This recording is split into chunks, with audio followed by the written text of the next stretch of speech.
მოსკოვში ვლადიმერ პუტინსა და აფხაზეთის დე-ფაქტო პრეზიდენტ რაულ ხაჯიმბას შორის შეხვედრა გაიმართა, რომელზეც ორმხრივი ეგრეთ წოდებული თანამშრომლობის განვითარების პერსპექტივები განიხილეს. ყურადღება დაეთმო რუსეთის მიერ ოკუპირებული აფხაზეთის სოციალურ-ეკონომიკური განვითარების ხელშეწყობის მექანიზმებს, ასევე რუსულ-აფხაზური ურთიერთობების ეგრეთ წოდებული სამართლებრივი ბაზის გაფართოებას. პუტინი სოხუმსა და მოსკოვს შორის არსებულ ურთიერთობებს ძმურს და უნიკალურს უწოდებს და მიღწევებთან ერთად სამომავლო გეგმებზეც საუბრობს.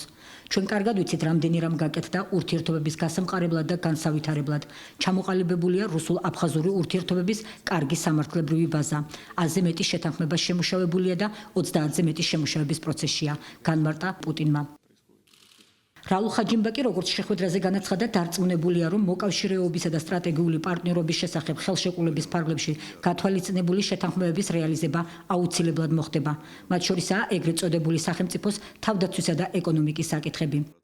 მოსკოვში გამართულ შეხვედრაზე ოკუპირებულ აფხაზეთში არსებულ ვითარებასა და ხაჯიმბას წინააღმდეგ ოპოზიციური ძალების გააქტიურების საკითხზეც ისაუბრეს.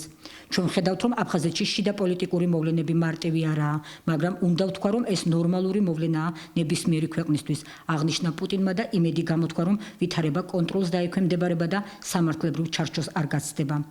წინააღმდეგ შემთხვევაში ძნელი იქნება ეკონომიკური ურთიერთობების განვითარებაზე ფიქრი.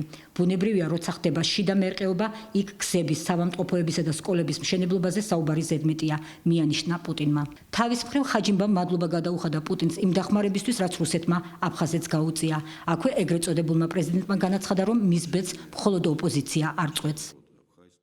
ქართველი ექსპერტების შეფასებით ვლადიმერ პუტინმა კრემლში გამართულ შეხვედრაზე რაულ ხაჯიმბას ერთგვარი გაფრთხილება მისცა. მათივე განმარტებით, რუსეთი კმაყოფილი არ არის ოკუპირებულ აფხაზეთში არსებული სიტუაციით. ხაჯიმბა როგორც ვასალი ისე დაიბარეს კრემლში და მიანიშნეს, რომ დიდ ფინანსებზე რუსეთის მხრიდან იმედი არ უნდა ჰქონდეს.